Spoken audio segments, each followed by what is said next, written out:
we've been traveling now for like 6 years together. Yeah, about 6 years. And like, I remember the first trip, like we had zero experience. We both had, I don't know, I have had probably 30 jumps and you had 50 or 60. And yeah. So we went to Bridge Day and did some jumping in Bridge Day. Then we went to New York. And that was the first building for us. The very first building. That was, yeah, that's when we completed our base. It was on that trip. You and I completed base. I jumped the New York building, I had an opening, and then I have some malfunction. Like, I don't know if it's because of me or it was the gear. It was the gear after all. Yeah. And I had to land on oncoming traffic on Park Avenue, and that was kind of a gnarly. We're gonna go jumping.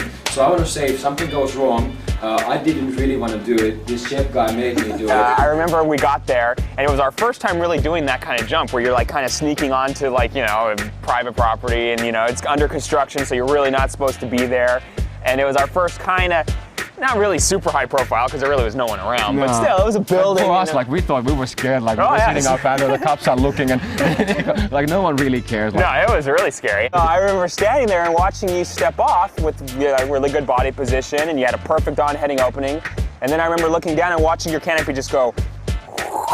And I'm like, whoa, what the hell's going on? And they started doing this weird, like, bumpy thing, and I'm like going, oh, Jesus, that doesn't look I'm on the canopy holding like, shit, like, I have to get out of here. And then I remember you just hitting the ground and rolling, like missing a taxi cab that was coming at you at like, you know, 60 miles an hour by like a few inches. And I told him to move. And I remember looking down and going, huh, that didn't look so good. And like, if something goes wrong, I want him to be held responsible. And then you got up and you kind of waved that you were like, okay, and I saw you run off, and I'm like, well, I guess he's all right, so all right, my turn. So I remember just stepping off, opening, coming in for a landing, and I landed in the opposite direction that you went. And then I ran around the block, and I remember getting on the walkie and calling you guys and saying, yeah, I'm in some grocery store, come and get me. Deli. Yeah, it was a deli. It was like a little small grocery store deli. Really, base jumping is not an illegal sport. People think it's an illegal sport, but it's really not. What's illegal is breaking other laws, like running away from the police. Nah, I don't know what he's talking about. Trespassing, which we do trespass every now and then, but that's like the same thing as walking on your neighbor's lawn. It's like no real big deal. Whenever I do a base jump off of a structure, I always make sure I look at the ground, no one's there. I look at the landing area, make sure no one's there. And if there are people in my landing area, you know, I have ground crew to help move them out and let them know what's going on. Once my parachute is open and I have control of it, well, I can land on a friggin' frisbee from 14,000 feet. So I have complete control over where I'm gonna put that thing down. So I can literally land in the middle of cars, in the middle of whatever, which I do regularly, and it's not a big deal. I mean, it's a lot of fun, and I don't think I'm endangering other people. There has never ever been an accident related to a base jumper hurting anyone else.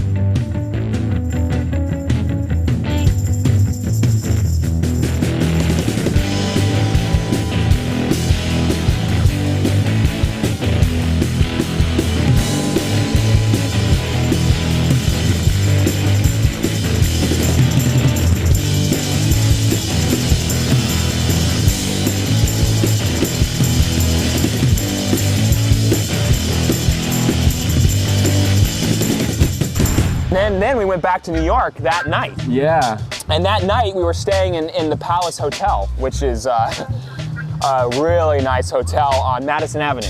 Right, on just Madison across St. Peter's? Yeah, right across the street from St. Patrick's Cathedral, which is an awesome, like, Gothic church. And that night I decided that I wanted to base jump that hotel. They had these really cheesy little locks on the windows, which, I mean, anyone can take off. They didn't last for long. So it was really quite cool. So we get in there, we open the window. It only opens about like this much, which is not very much. So you can't go out forward, you kind of have to slip out the window backwards.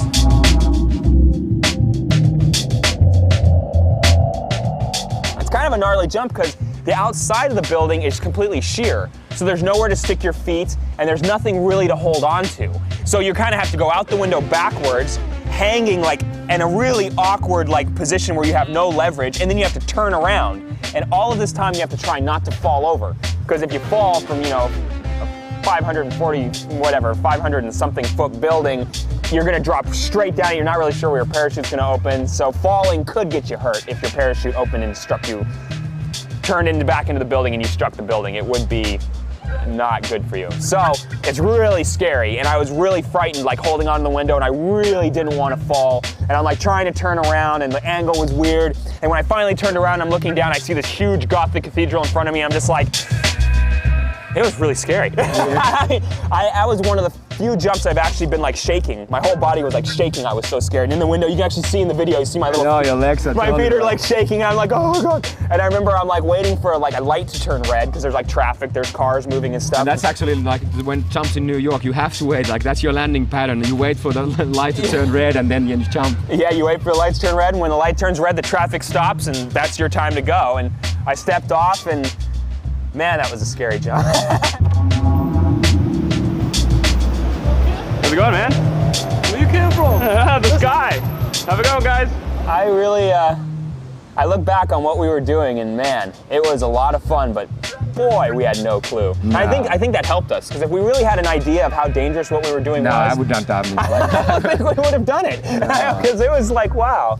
Base jumping is the first sport I've been involved with where you look at it and go, wow, that's really dangerous. Yeah. Then you get into it and you realize, whoa, not only is this as like every bit as dangerous as I thought it was, but it's 10 times more dangerous. And then the longer you're in it and the more people you see get broken, and the more people you see die, the more people you see get crippled for life, you start realizing this is a truly horrifying sport. It's kind of like a weird like thing. Here's how horrifying it is, and then all of a sudden, here's how awesome it is. It's just like once that horror and that fear is what makes it so spectacular and so powerful. Without that fear, I mean, hell, I might as well just sit on the couch and watch television. I mean, that fear is what gives it the power and what gives it the meaning. That fear is why I continue doing it, is because I like it. It makes me feel like I'm doing something special. It makes me feel like I'm doing something unique.